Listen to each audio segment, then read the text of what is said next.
Ma première vidéo sur les signes astrologiques qui est disponible sur ma chaîne YouTube et que je vous invite à aller voir, j'avais pu tester le matériel qui est les feutres aquarellables de chez Action.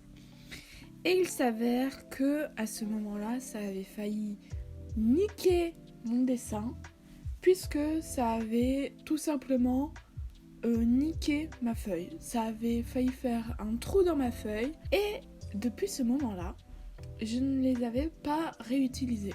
Si vous voulez plus de détails, regardez ma vidéo pour voir exactement ce que ça a fait. Mais donc, je ne les avais pas réutilisés pour, je pense que vous comprenez, je n'avais pas envie de reniquer un dessin et d'avoir la peur de ne pas réussir à rattraper. Mais aujourd'hui, je me suis sentie âme charitable et j'ai décidé de les réessayer. Et il s'avère que... Regardez la vidéo et vous saurez ce qui s'est passé, mais je pense qu'on s'en doute potentiellement un peu dès le moment où on a dit le mot action. Mais ce n'est pas tout, comme vous l'avez pu voir dans le titre et sur la magnifique miniature, je n'ai pas testé et retesté ce matériel-là. J'ai également testé un matériel qui me faisait de l'œil depuis un petit temps maintenant, la drawing gum ou gomme liquide. Pour ceux et celles qui ne savent pas ce que c'est dit dans le titre, c'est une gomme qui est liquide et qui sert pour l'aquarelle. En fait, c'est tout simple, ça sert à cacher des éléments de votre dessin où vous ne voulez pas qu'il y ait encore de peinture dessus. Donc, on l'applique sur la feuille, c'est une sorte de latex liquide, il me semble.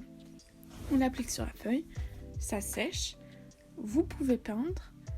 Si vous débordez, ça ne se verra pas sur la peau, les cheveux ou qu'importe ce que vous avez masqué, vu qu'il y a la gomme dessus. Une fois votre peinture sèche, vous retirez la gomme et magie, c'est bon.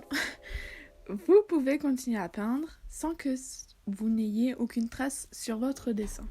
Or, le souci avec cette gomme liquide, peu importe la marque, je pense, c'est que si vous n'avez pas un papier assez... on va dire solide pour supporter la gomme, cela l'arrache. Et il s'avère que, moi, ça m'a un peu arraché le papier. Alors j'ai pu retester sur un autre dessin la gomme, sur le même papier, et ça l'a pas trop arraché, ou en tout cas j'ai pas vu les déchirures. C'est vraiment, faut le faire très très doucement, et je pense qu'il faut pas en mettre trop parce que sinon ça arrache le papier. Mais le papier que j'ai utilisé et que je vous mettrai en description, je vous conseille de ne pas prendre celui-là si vous comptez faire de la drawing gum dessus, parce que dans tous les cas c'est fait pour être enlevé et donc dans tous les cas ça va arracher le papier, donc c'est pas forcément bien. Donc maintenant que je vous ai présenté le matériel, passons au dessin en fait. Je continue ma série sur les signes astrologiques et aujourd'hui le Bélier a été à l'honneur. Alors désolé mes confrères et consoeurs Bélier, j'ai failli oublier votre signe. J'avais dessiné le taureau, j'étais en train de dessiner le Gémeaux et au moment de commencer à tourner, je me suis rendu compte qu'en fait il y avait le Bélier entre le poisson et le taureau, donc j'ai failli vous oublier. Mais votre dessin est là et il est pas mal.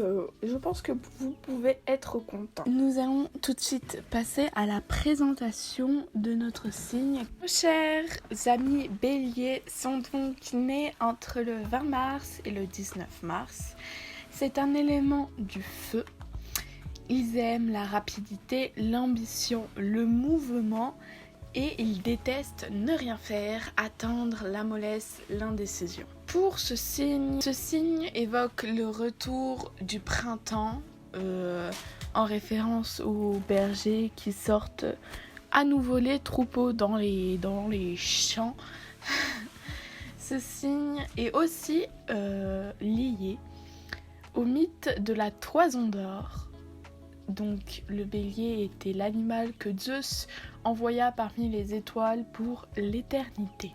Il est impulsif, leader, loyal, de mauvaise foi, boudeur et têtu. Voici donc ce qui m'a inspirée pour ce signe au final. Je l'avoue, j'étais pas très inspirée au tout début pour faire ce signe. Je savais pas du tout qu'est-ce que j'allais représenter, qu'est-ce que j'allais faire, qu'est-ce que j'allais dessiner. Et au final, l'idée suivante m'est venue. Une femme qui danse, donc qui représente le mouvement, la rapidité de ce signe, avec une robe qui voltige. En arrière-plan, on aurait le ciel étoilé, pour faire référence au mythe qui lui est associé. On aurait des flammes, pour représenter l'élément du feu. D'ailleurs, sur sa peau, des flammes sont représentées. C'est quelque chose, pour ceux qui ne savent pas, que j'essaye de représenter à chaque fois dans ma série, l'élément sur la peau. Donc pour le Capricorne, ça a été des arbres, des craquelures pour la terre. Pour le Verseau, ça a été des nuages pour l'air. Pour le Poisson, ça a été des sortes de vagues pour l'eau. Et aujourd'hui, des flammes pour le feu. J'ai aussi représenté donc une grande chevelure qui vole pour représenter encore une fois le mouvement. Et j'ai représenté, je voulais faire une robe de fleurs à la base, mais je ne savais pas comment faire. Donc j'ai représenté sur l'autre côté de sa chevelure des tulipes, parce que c'est la fleur qui lui est associée. La composition, je vais pas vous mentir, elle est assez irréaliste, parce que en fait je savais pas trop comment faire. J'avais pas trop d'idées, donc vraiment les premières idées qui me venaient, je rajoutais au dessin, et si ça me plaisait pas, j'effaçais. En l'occurrence, je n'en ai effacé aucune. Les tulipes, elles sont en hauteur, sans tige, sans rien, ça n'a pas de sens. Les flammes, pareil, rien n'a de sens, mais c'est pas trop mal quand même, je pense. Ce dessin, comme je vous l'ai dit, je suis assez mitigée, tout simplement parce que j'ai commencé à faire le fond. Et le fond, je l'adore, parce qu'il est pastel, il y a un très beau dégradé, je le kiffe vraiment ce fond.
J'ai rajouté du crayon de couleur pour être un peu plus vif, pour avoir plus d'intensité. Et vraiment le fond, je referai des fonds comme ça. Je le kiffe, et pour une fois que je me lance des fleurs, c'est rare, mais vraiment, je l'aime beaucoup. Et c'est là que vient le drame, puisque j'ai dû rajouter les flammes, et c'est là que les feutres d'action rentrent tout simplement en jeu. Pour mon ciel, alors je n'ai pas noté les feutres que j'ai utilisés, donc je vais peut-être dire des bêtises. Je ne sais plus si j'ai utilisé des feutres, mais j'ai utilisé du jaune feutre, ça c'est sûr. Je crois avoir utilisé du rouge feutre et du bleu en feutre également. Ça a été mes 3 couleurs pour faire mon ciel. Et après, je pense que j'ai dû rajouter de la couleur avec mes tubes Crelando, pareil. Je les ai utilisés dans ma deuxième vidéo sur le Verseau.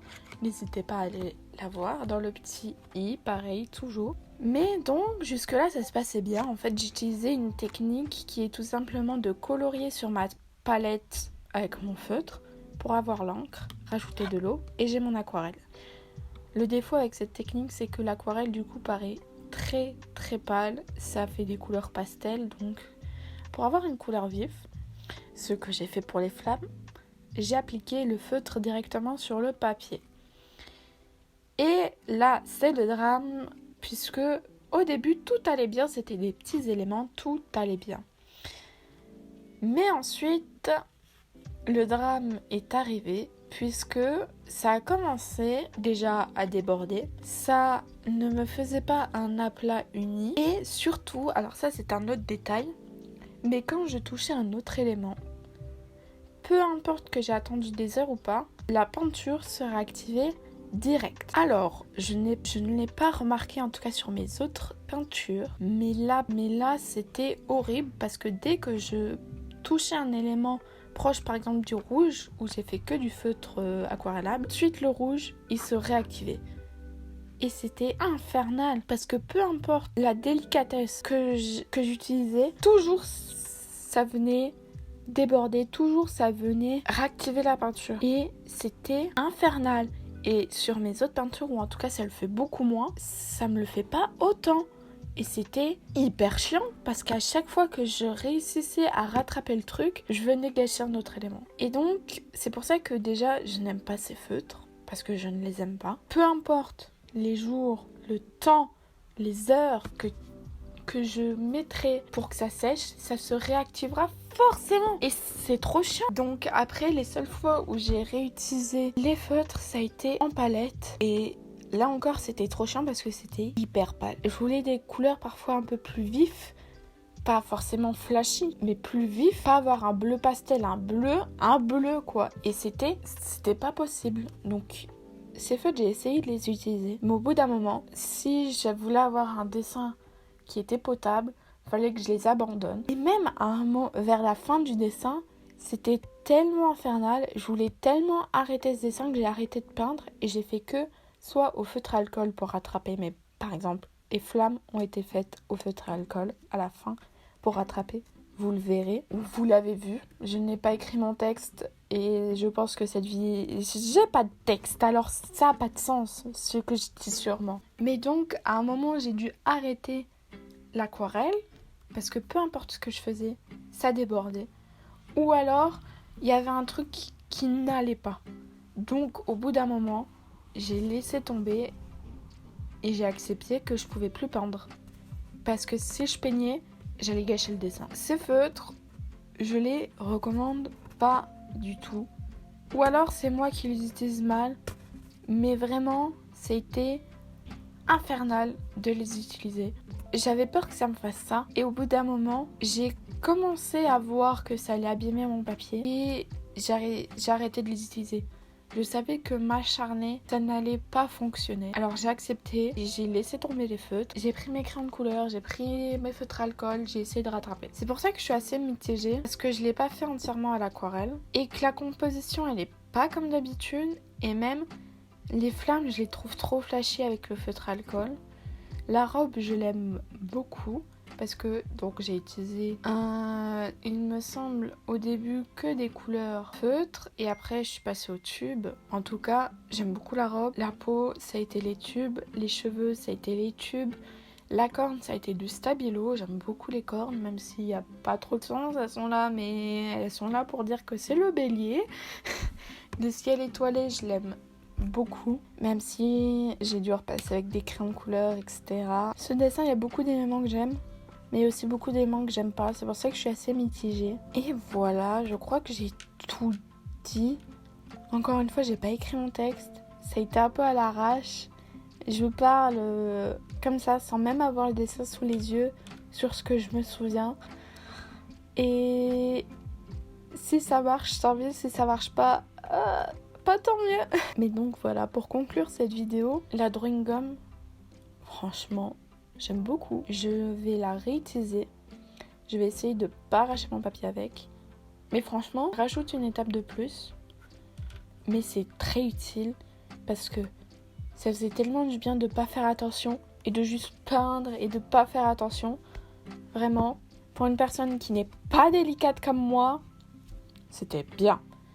Et les feutres, ne les achetez pas. Encore, les feutres à alcool, ils sont bien pour débuter, même si maintenant que j'ai d'autres marques, je les trouve moins bien, beaucoup moins bien. Ils sont quand même bien pour débuter. Mais là, les feutres aquarelles, déjà les feutres, ils sont durs à gérer, mais ceux d'action, ils sont infernales. Et j'ai le dernier dessin du poisson. Décidément, je vous vends toute ma série d'astrologie, hein, mais il faut aller la voir. Déjà que, je sais plus ce que je voulais dire.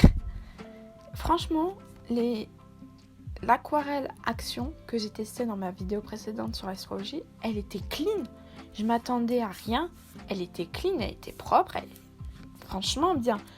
Mais les feutres, non en fait, non, je refuse.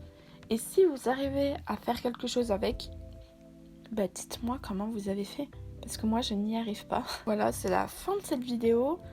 J'ai pas écrit mon texte comme je l'ai dit, donc je ne sais pas si ça sera très constructif. Ces derniers temps, j'écris plus trop mon texte, donc je sais pas si c'est vraiment bien compréhensif ou pas. Je l'espère. En tout cas, moi, ça me débloque un peu parce que je ne me fixe pas à mon texte. Je parle sur ce qui me vient et j'oublie sûrement des choses. Mais je trouve que ça fait plus naturel comme ça et je sais pas. J'aime bien. Et surtout, j'ai la flemme d'écrire, donc on va se contenter de ça. Donc voilà. J'espère que vous aurez aimé le dessin et cette vidéo. N'hésitez pas à aller voir mes comptes Instagram et TikTok. Je suis active sur Instagram, très peu sur TikTok, mais j'essaie. Et voilà, tout simplement. Je vous dis à bientôt et des bisous.